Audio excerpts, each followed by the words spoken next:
Well, Catherine, it's so good to have you on the podcast. How's your day going?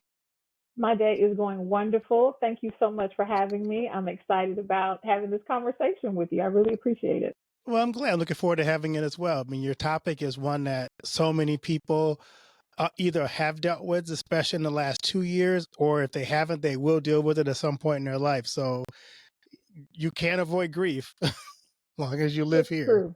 Yes, it's true. The unfortunate reality. Yes. Right. I want to get to know you a little bit better, my audience too. So give me the best piece of advice you've ever received. Oh man, I will be honest, and as I was thinking about this, I don't want to sound too super spiritual, but the reality is that's just kind of who I am. So the best piece of advice that I was ever given was to be true to who I am and be true to who God has called me to be. And I didn't understand that at the time because I was young, and you hear stuff and you're like, what is that? But having lived a few years now, I get it and it makes sense. And I see it for the gift, honestly, that it really was. There is nothing wrong with being hyper spiritual and the advice you get, because that is some of the best advice I've often got is not my own, but Exactly. advice from God. That is I'm awesome. curious. Yeah, I'm curious in your life. We always have those people that have meant so much to us. I'm curious if you want to kind of give a shout out to some people in your life who have served to inspire you, be a mentor for you, help you through some difficult times. Is there somebody that comes to mind you want to kind of thank for that? Yeah, well, there are two people. They're neither of them are still with us, but I'll shout them out anyway. My mother would be the first one. She was my biggest cheerleader, my number one fan, and my absolute everything. And then my uncle, who was her younger brother, her only brother.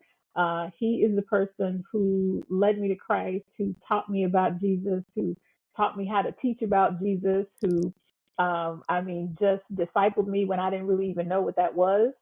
So those are the two people that have been the most instrumental in my life and in my journey, and I'm just so grateful that God decided to plant me in their lives for the time that I had them.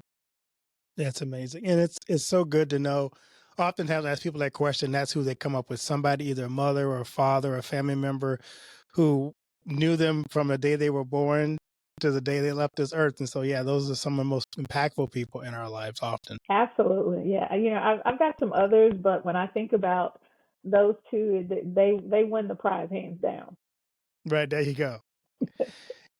I looked at your book and did some research on you, and it seems like your book came out of a personal journey. So you want to share your story as to, what that journey was and the lessons you learned along the way?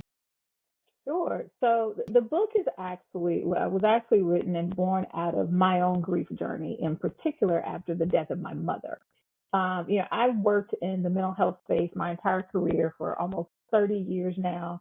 I have counseled countless people on grief and loss and trauma and all the things. Um, and did that well, and I really enjoyed that. But in 2011, when my mother passed away, I literally did not know what I was going to do. I didn't know how I was going to move forward. I didn't know if I was going to move forward. And quite frankly, I didn't know if I wanted to move forward, and just what my life was going to look like. And so I went through that really difficult season after her death. And I came to a place where I said to myself, if I know all that I know as a mental health professional, having worked with people, even my spiritual walk, if I know everything that I know about grief and loss and, how you move through and all the things, and I'm struggling the way that I'm struggling, what in the world is everybody else doing? And that's really what prompted me to write the book, just as a way to give people something to hold on to in those beginning phases of grief where you're just trying to figure out what is going on, and am I losing my mind? Am I okay? Am I not okay? What is this? So that's really what it was born from, and I wanted it to be an easy read. I didn't want it to be a lot of psychological heady stuff that people had to figure out what I was saying. I just wanted it to be very practical and kind of the starting point for people moving through their grief journey. Something easy that they can start with. Like I said, it's not a long read, but something that will still be impactful for them. And so that's really where the book came from. And then there are other, and I talk about this in the book, there are other losses that I've experienced that kind of led that, because we always, when we think about grief, we always think about death, but grief is about loss. And so, I've experienced, job losses, experienced, divorce. I've gone through, sexual abuse and trauma, and that has its own facet of loss attached to it. So there are multiple parts of my story, but the book came primarily from my mom leaving here and going to rest with Jesus. It's funny you mention that because I'm a pastor, and I have done hundreds of funerals and sat with families, helped them plan the funeral, conducted the service, never really understood the pain they went through until I lost my mother too. And I, just like you, as you described this, I tell my own story. I felt lost, and I'm like, I'm not supposed to feel lost. I'm a pastor. I know where she is. I know her faith was there, but it just it hurt so bad, and it was so painful for months. I was out of sorts. I mean, I lost my dad first, and Mm-hmm. that was a different loss. That loss felt like I lost a sense of identity, because like Mm. he, even though we weren't all that close, it's like he was the dad and I wasn't, even though I was married. But it was like when he lost, it's like I'm the next generation, and it was just this weird sense of now it's on me. But Yeah, my mom, yeah, when my mom died, it was like I tell people it's like I almost felt like my faith was shaken, and it made no absolutely. sense why it was Uh, shaken. I'm completely with you, and it's interesting you say that, because my father passed away first as well, and similar to you, I described it as my father and I had a complicated relationship, and so when he passed away, it hit me differently. Being a female, it was all of a sudden my maiden name meant something, whereas before it was just like, okay, whatever. But it was very interesting dynamic and very different dynamics. I completely identify with what you're saying. 'Cause yeah, when my mom left here, I was like, now wait a minute, Jesus. Like, I mean, look at here. We need to talk. Right. And for me, it was funny because I remember when it hit me that God shook me, I guess you could say, and reminded me that He still loved me. Mm-hmm. I was driving down the road, and this Christian song came on, and I can't think of the name of that, but it's like it was a song when it talks about um the waves of God's grace wash over me, and Mm, it was like I'm yes, sitting down the road and I'm crying going down the road in Chicago. No one understands why I'm in the car crying, but it was like God just reminded me that He never abandoned me through that loss, that's it. and He was always there. But it was like it hit you at the weirdest time to bring you back to get out, because my mom died without me being there. She died Mm, alone, and it died suddenly. And so I'm like, well, God, why did you let her die by herself? And it was in yeah, that moment He reminded me that she was never alone. Even in that last moments, I was always there. And I it was just there. eased a little bit, but it was like it was tough to get to that point where I just felt guilty that I Yeah. didn't see it and missed it altogether.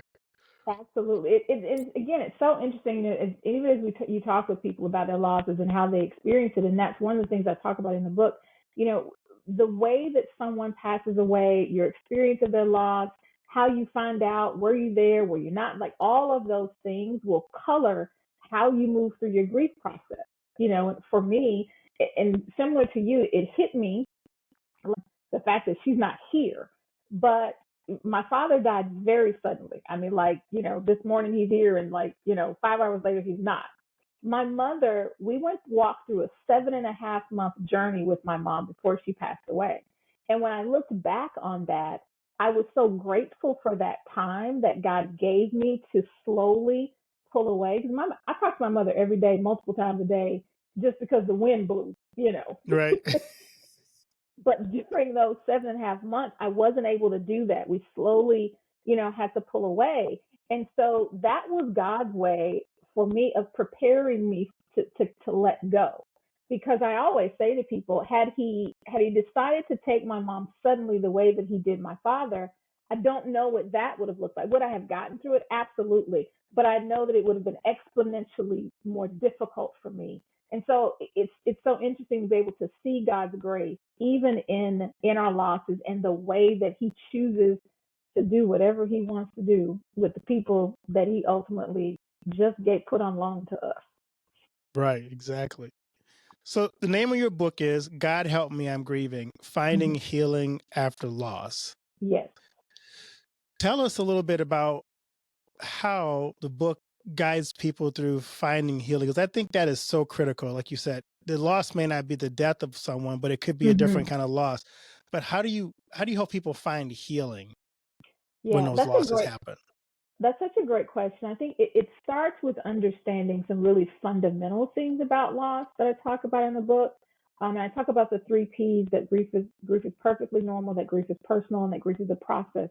Kind of starting there at what I call the beginning, because so often, whatever the loss is, so oftentimes because of the emotions that we experience, the reality is none of us want to hurt, and none of us want to hurt very long. And that's the hard part about grief and loss. It's the physical and emotional pain that we experience that just doesn't go away as quickly as we want. So when we start to help people understand that it's going to take some time, it's going to look different on you than it does on me, it's going to look different even within family systems, individuals who experience the same or similar loss, and that there's nothing wrong with you, that there's nothing innately wrong with you. You're grieving, and that's okay.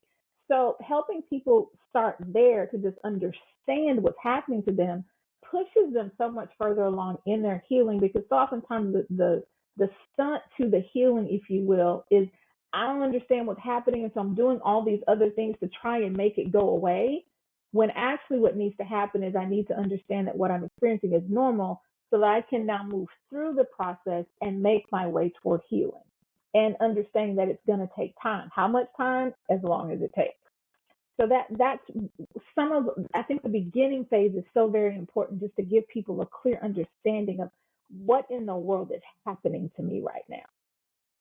So how do you, in that first phase, because I think it's really critical, you said something really special there.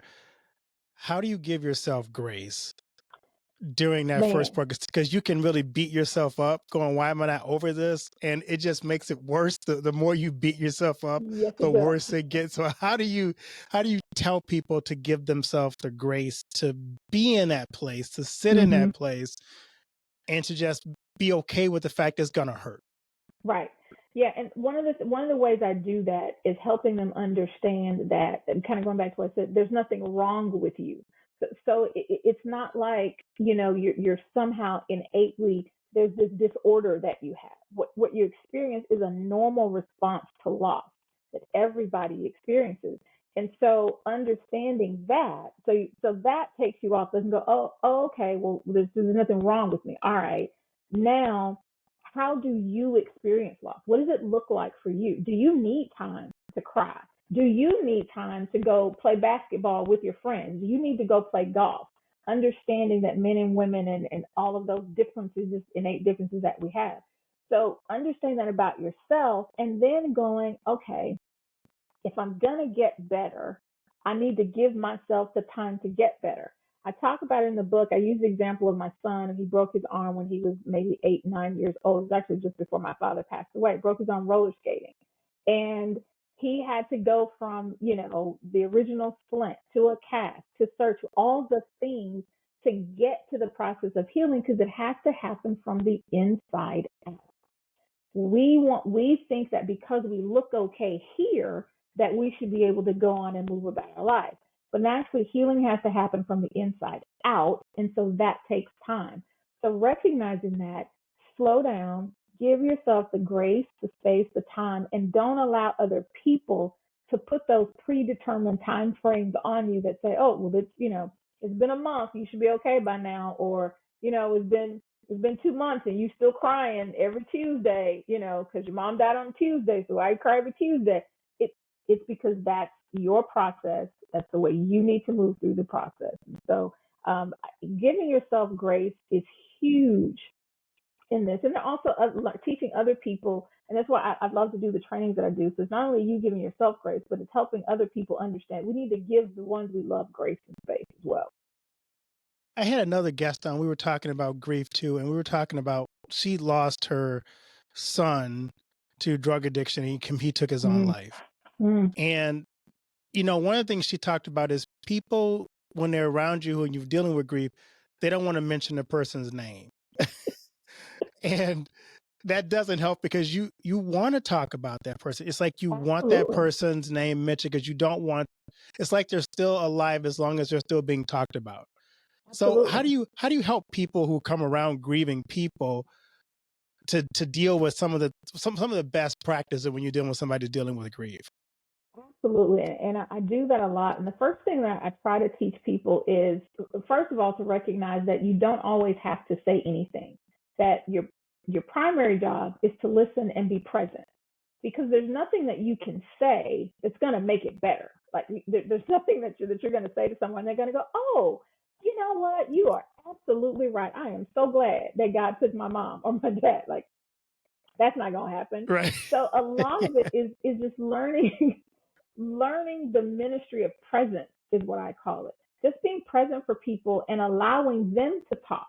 And so if they want to talk about their loved one, their husband, their father, their mother, daughter, child, whomever, mother, father, whomever it may be, allowing them to do that. And your job is to respond in a way that simply lets them know, I hear you and I am validating whatever feelings you have. You're not trying to explain them away. You don't even have to agree with them, but people need to be seen. People need to be heard when they're at space. I try to teach folks in the beginning, don't say nothing. Just oftentimes, because we we tend to say a lot of things that are just not helpful at all.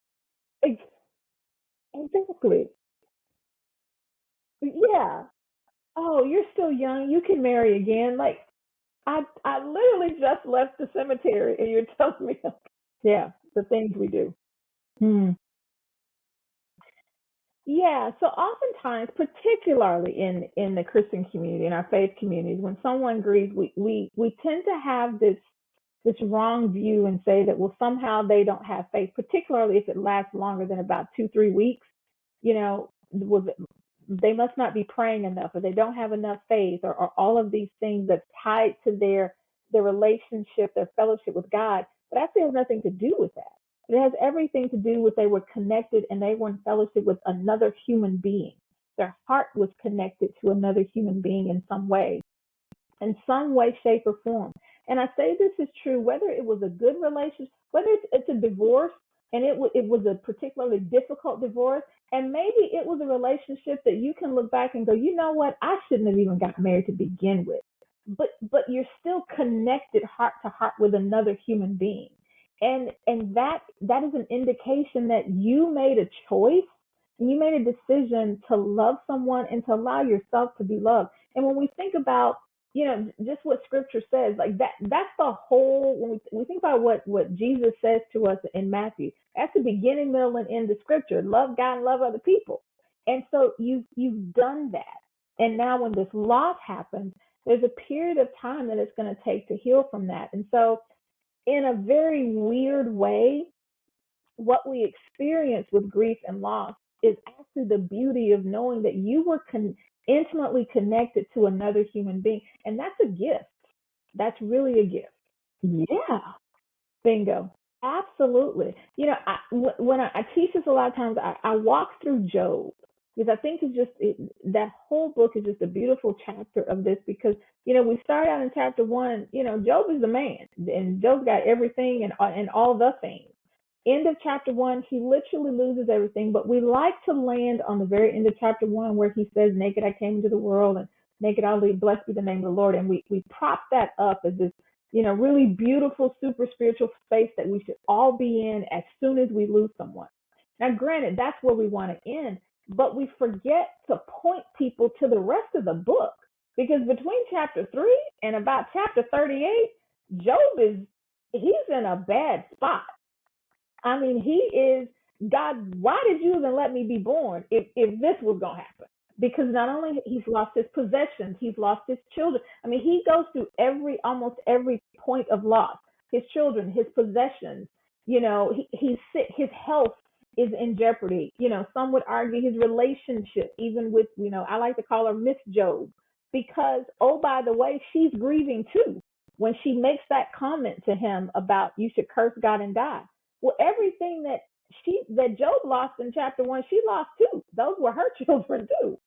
So I like to walk people through that whole book, because it kind of gives people what I like to call a faith defense, to go, okay, I don't have to be, I can still have my faith and be very honest with God about how I'm feeling. I can still have my faith and love God and still say, but God, this hurts, and this hurts bad. And God, I don't know why you did it like this. And I wish you wouldn't have done it like this. But then when we get to the end of the book, when we get to chapter 42, God has restored that. He's met with Job. He's talked with Job. Job's faith is now again increased. And then Job has 10 more children, and all of his possessions are there. And I always tell people, when I point back to Miss Job, clearly she got herself together, because nowhere in scripture does it say he got a new wife. So he had to have the 10 babies from Miss Job. So, so it's just a beautiful walkthrough of helping people see and understand the process of grief, and that it's okay, and that it doesn't negate your faith. It doesn't mean that you don't love God. It doesn't mean that you're not still connected to him. It means that it might be a little weak, but that's okay, and that's normal. And the most important thing is that God's not upset with you about that, nor is he afraid of you because you say, you mad at him. So he's okay with it. Yes, exactly. Yes, yes, exactly. Right. And because we look at the, I like to call the morsel of it. And again, not the loss is great, and it's, but when we look at it connected to the rest of our lives, when we look back on our lives, to God's point, like, dude, where were you when I was flinging stars in the sky? Like, what were you doing, bro? So, and the beauty of that, to your point, we're able to see that God can still hold us in this space, while at the same time the world never stops turning. So even though I'm in this really dark and difficult spot, I'm still breathing. I'm still waking up every day. That's only because God allows it. The alarm clock really didn't wake me up. I say this often when I'm teaching. Like, do we hear the alarm clock and wake up, or do we wake up and then hear the alarm clock? Like, how does that work? I don't know. That's a God thing. So even in my hurt and pain, God is still taking care of me. And I'm like you. That's why I love when we get to 38 and God's like, okay, look, enough is enough. Let me tell you who I really am and what I've been doing, because clearly you forgot. Yes, I know that. Yes, that was that's it. Absolutely. And I think, too, so importantly, we need to let other people go through that, recognizing that they're going to get where they need to be. They're going to land right where they need to be. And so it's okay that they have those questions and they move through, because they're gonna find their way right back. Exactly. Absolutely.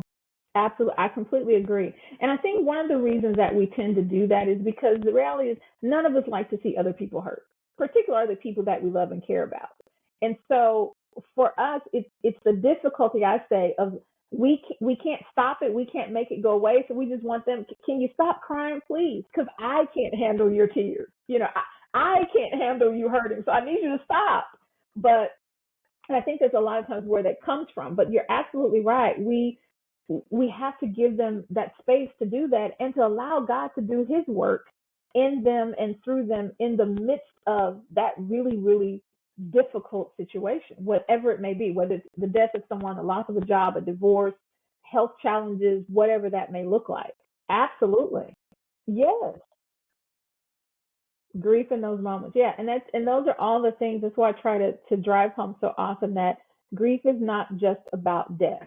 It's about loss. And multiple things can lead us into a season of grief after we've experienced a significant loss. Okay. Oh, wow. That's a great question, because I'm in a really, really cool spot with God right now. I am in a really really good season. And so I think the thing I'm most excited about is, first of all, being able to recognize that and the way that he is moving me, the way that he's choosing to use me, the work that he's allowing me to do. Um, there's just nothing better. I mean, this spot that I'm in right now, I'm like, God, I can hang out here for a minute and we can just keep doing, doing this thing the way you want to do it. Are there challenges obviously around me and, all the things? There's always something going on.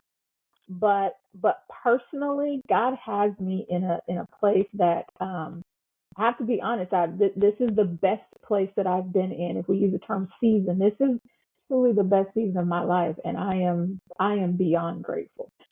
Okay.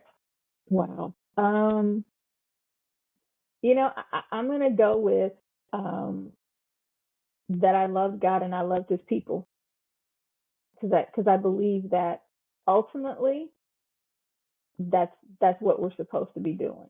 All the other stuff, is great, and He wants us to do that. But I think when we strip it all down, love Him and love His people, and they can be hard to love at times. But yeah, exactly. So can we. And so I think for me, yeah, it's love God and love His people. And then, I've got a 3-year-old granddaughter, and so for me, it's living in a way that she gets to see what it really looks like to live a life, truly live a life for God and to serve Him and His people and to love Jesus. Um, if you'd asked me that 10 years ago, I probably had a bit of a different answer, but yeah, that's it. I want her to see Him. I want her to know Him, and I want her to want it to be up close and personal. Mm. You know, I'd say to them that God is still faithful to you in the darkness. And I know how exceedingly dark grief can be. But I challenge them to look around for points of light, not not huge beams, not a 1,000-watt bulb, but just points of light um, that show that He's still there, even in this dark season, and hold on to those until they begin to illuminate further, because He'll do that. He's faithful.